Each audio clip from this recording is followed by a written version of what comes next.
guys, welcome back to my channel. My name's Jess. If you're interested in going on a journey with me as I achieve healthier hair, skin, and overall wellness, consider hitting that subscribe button and then hitting that notification bell so you'll be notified every single time I post a new video, and we'll be on the way to a long, healthy lifestyle journey.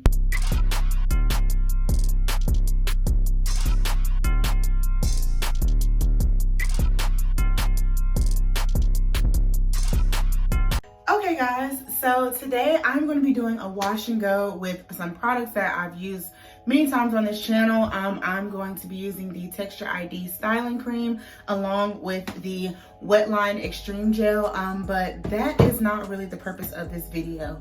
I just felt like with everything going on in the world today that I couldn't just continue to put out content like my regular content without me at least addressing what's going on in the world right now with the Black Lives Matter movement, along with the protests, along with the police brutality, what happened with George Floyd. I just feel like for me to consider myself a pro-Black person and somebody that stands with the movement and somebody that is deeply affected by the things that are happening in the world today, that I couldn't just get up here and just continue on like nothing happened. So that's really what this video is about. It's just me kind of giving my 2 cents. Maybe it's more of just a vent session for myself. So I appreciate you being here and listening to me and my thoughts and just kind of processing everything. So yeah, I'm just gonna go ahead and get started into my hair, and then I'm gonna go into how I'm feeling and my thoughts and my confusions, my frustrations, just everything that's going on in the world today. I don't even know how to start this video. Like I said, I really just felt like I had to say something. What's going on in the world right now is not right. You know, my Black skin shouldn't be a reason why I am warranted death. And that right there is the reason why everybody is so upset and everybody is in an uproar. It's just frustrating. It's very frustrating to think that we live in a world and we live in a country where people that are supposed to be protecting us, you know, we literally pay their salaries and they can just kill us and get away with it. That's just mind-boggling, you know, it really is. And this time I feel like it's different. You know, we've had a lot of situations happen like this in the past, and this time is different because, you know, there's no excuse. There's literally no excuse. Before, you know, they would try to, oh, well, you don't know what happened before the camera cut on. Like this time, it doesn't matter. It doesn't matter what happened before the camera cut on, you know, because at the end of the day, nobody deserves to be face down on the ground, handcuffed with somebody's knee in their neck. You know what I'm saying? Like the world saw that. The world saw that, and it's wrong. Right is right and wrong is wrong. You know what I'm saying? And that's why so many people are out protesting and they are trying to make a change. And I've definitely been trying to do my part to make sure that I can cause a difference and a change and everything like that. I've been signing petitions, I've been donating. They haven't been having too many protests here where I live. And when they were having it, I had to work. So I wasn't able to go to any of the protests, but I've definitely been trying to do my part. You guys, these past couple of weeks have been exhausting. You know, it's been exhausting. It's been mentally draining. It's been overwhelming. It's just been exhausting, you know? So many people that we look up to and admire, you know, as far as celebrities go, they're just talking out the side of their neck. Like, it's just a lot, you know? It's a lot and it's hard to deal with. And so it really took me, honestly, it took me a while to get back into filming. It took me a while. Like, I've been editing that Q&A video that I had promised you guys. I have been editing that video all week, and I just can't. I just can't find the, I don't want to say motivation, but I just can't find it. I just can't. Because to me, I feel like there's so much stuff that's going on in the world right now that's bigger than me doing a Q&A or me doing my hair. You know what I'm saying? Like, this is probably the first time I've done my hair in like a week and a half, 2 weeks. Simply because I just feel like I know if I do my hair that I'm going to record. You know what I'm saying? And I can't continue to go on my channel and not say anything about what's going in the world. Like, I can't, you know what I'm saying? Like, I speak up and I speak out about so many other things, you know? And I am a Black woman. I am a Black woman. And so these things affect me. They affect me tremendously.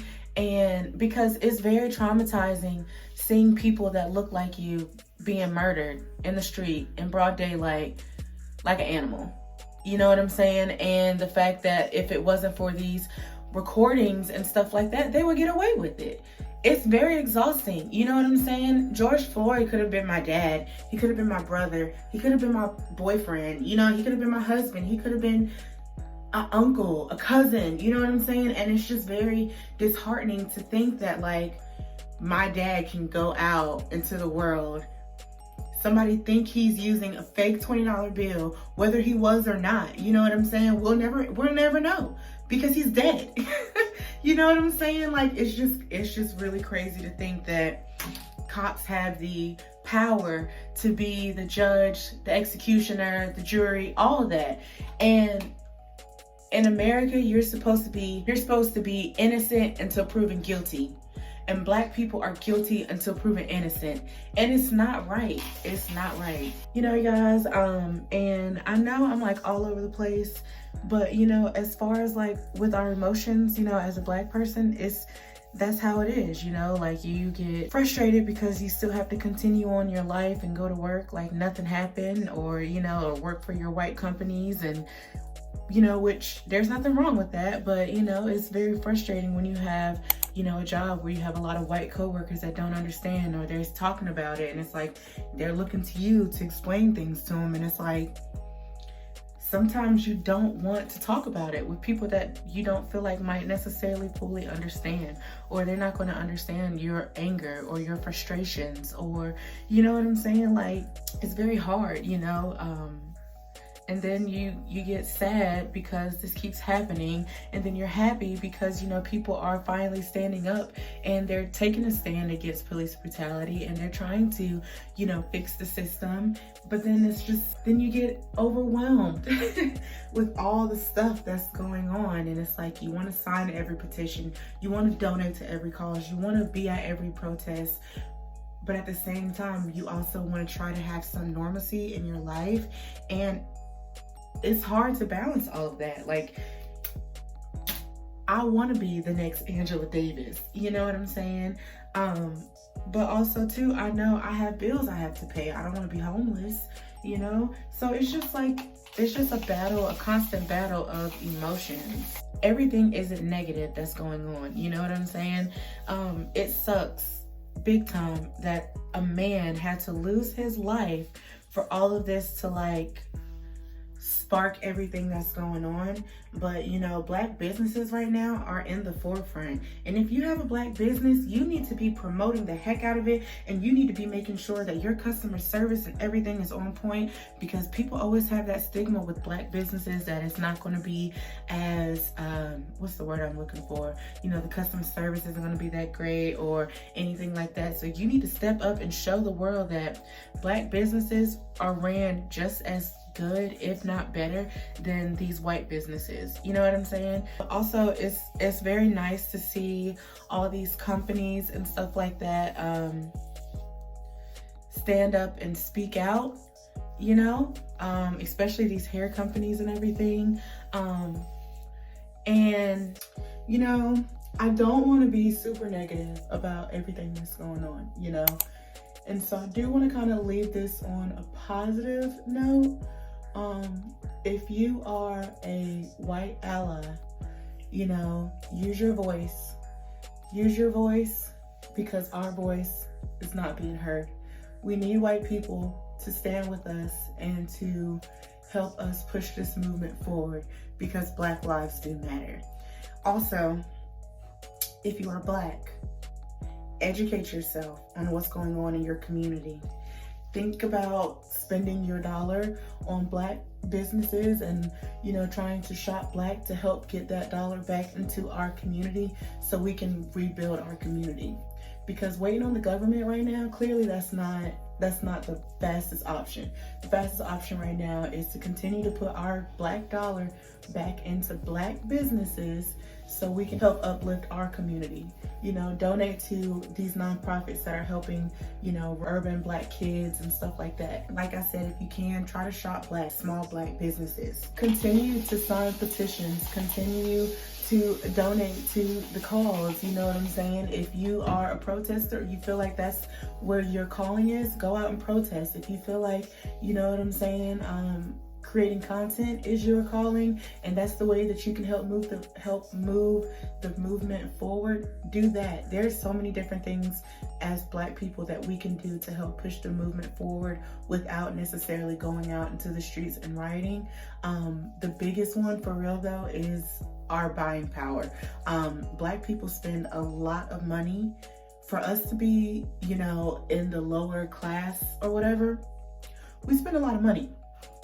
And so, you know, when you're getting your nails done and you're getting your hair done, try to buy from a Black person. Try to get your nails done by a Black person or a Black-owned business versus going to the Chinese people. You know what I'm saying? There's a lot of different things that we can do. Now, I'm not saying that you can't buy anything, like you have to buy everything that's Black, because that would be really hard to do. Like, I get it, you know, but if you can, you know, just try to go out of your way a little bit more, you know. And like I said, being educated on what's going on in your community and the things that are, you know, that you can help with. If they're having, you know, back to school stuff where you can donate stuff, do that. Like, there's so much stuff that we can do to make sure that our community is thriving, and we need to make sure that our community is thriving. And another thing, get out and vote, not just for the presidential election, but for the kind of midterm elections as well. When there is a new governor position, when there's a new senator position, mayor, all that, we need to be voting in all the smaller ones as well, the smaller elections as well, because those are the ones that really matter. Because we have career politicians that sit in Congress for 20, 30 years, and that's one of the reasons why policies aren't getting changed. It doesn't just go down with the president. You know, we have the House of Representatives as well as the Senate that has to, you know, that has people coming in and out of there as well.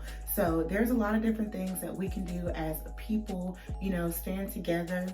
I know it's exhausting, but if you can educate your white friends to help them understand where we're coming from, our frustration, do that, you know, because you can't be mad at people for what they don't know, especially if they're willing to listen. Now, I'm not telling you to go out your way and find the KKK and try to explain everything to them, but if you have white allies that are trying to be understanding and they're trying to understand and be there for us, you know, definitely be understanding towards them as well. And to my white allies, try to be understanding, okay?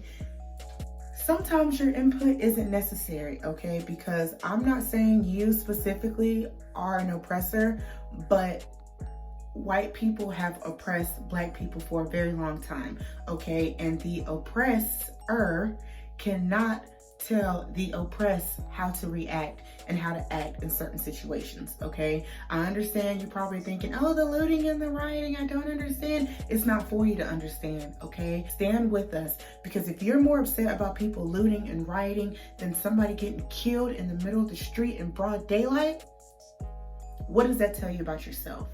Okay? Try to think about it from our perspective, okay? When you have a group of people for 400 plus years, they've been disenfranchised, they've been discriminated against, they've been underpaid, underworked, or overworked. There's so much stuff. Like, we built this country for free, okay? And then y'all released us as slaves and said, oops, y'all figure it out. Not even as much as an apology. Try to release the stereotypes that you have of Black people. Try to be open-minded. Try to be understanding. Try to be empathetic. Speak out. You have a voice. You have a voice. So you need to speak out, whether it's your racist grandparents, your racist parents, your racist boss. If you see some injustice, an injustice anywhere is an injustice everywhere. So I'm just gonna leave it on that note. I'm gonna come back when my hair is dry and show you guys what it's looking like, just to kind of end this video out. Like I said, I kind of wanted to leave it on a positive note. And so, yeah, I'll see you guys in a little bit. Okay guys, so I am back and this is what my hair is looking like. It is super defined, it is super curly, it is super stretched. I literally just got done stretching it. This is technically day 2. Let's see, what's today? Friday. I did my hair Wednesday. I let it air dry. And then there was only like a small section that was still kind of wet, and then I blow dried it right before, and like blow dried to stretch it yesterday before I went to work. And so this is the next morning. I just got off work and my hair looks good. But again, like I said, that was me using the Texture ID styling cream along with the WETLINE Extreme. Actually, these 2 products right here. This is what my hair is looking like. Like I said, I wanted to just come back and show you guys what my hair is looking like. I did use a new deep conditioner, which I do not have on me at the moment because I let my friend borrow it. But I do have a new deep conditioner that I have tried, which I think really contributed to me, like my curls being so defined. Because y'all, look at this side. Y'all know I'm always complaining about this side being frizzy, and I mean it is still, but like, come on, you literally can see every single one of my curls, and that just doesn't happen. So I really low-key want to give the credit to that deep conditioner, but I only use it once, so we'll see if I continue to use it, and I'll do a full review on it on my channel. But just to kind of sum up everything, if you are a Black person, just understand I feel your pain. Continue to try to live your life, because, you know, I saw a post, basically what it was saying, which I might post it on the screen right now. It was just saying that, you know, there are more than one lanes and you don't have to occupy each lane. It could be protesting, it could be organizing, it could be art activism, it could be counseling, and it could be just surviving the day. And I know for me personally, that was me when all of the riots and stuff happened. That was me literally surviving the day. And don't feel guilty if you can't be in every one of those lanes. You know what I'm saying? Find a lane and stick to what works for you. If you don't feel like, you know, going out and protesting because you feel like it might turn into a riot and you don't want to be a part of that, you don't have to go. Or if you're at a protest and you feel things kind of shifting, you know what I'm saying, you can get out of there. But don't feel guilty for not occupying every single lane that is out there as a Black person, because there's just so much that we can do, and as long as you're doing your part, you are helping the move, like you are helping push the movement forward. If you are a white person, try to be understanding, try to be empathetic, talk less, listen more. Sometimes your opinion isn't needed, and use your voice. Those are the things that I really want you guys to take away with. I know this video isn't of me with my normal quirky, funny, goofy self, but this isn't a funny topic, and so I just really wanted to come up here and talk to you guys. And I guess, like I said, just if this was more of a vent session for me, and I apologize that I was all over the place, but that's literally how I feel. So I hope you guys enjoyed this video. In the comments, definitely comment down below how you guys are feeling, or what you guys have been doing to try to stay positive, because I could definitely use some of those things. Yeah, I would love to have a conversation with you guys. Let me know how you guys are feeling. My Black content creators, keep creating content, keep posting, keep being the light in people's eyes, because some people look to us to provide that light, and we definitely don't want to let them down. So like I said, I hope you guys enjoyed this video. Don't forget to like, comment, and subscribe, and I will see you guys in my next video. Bye.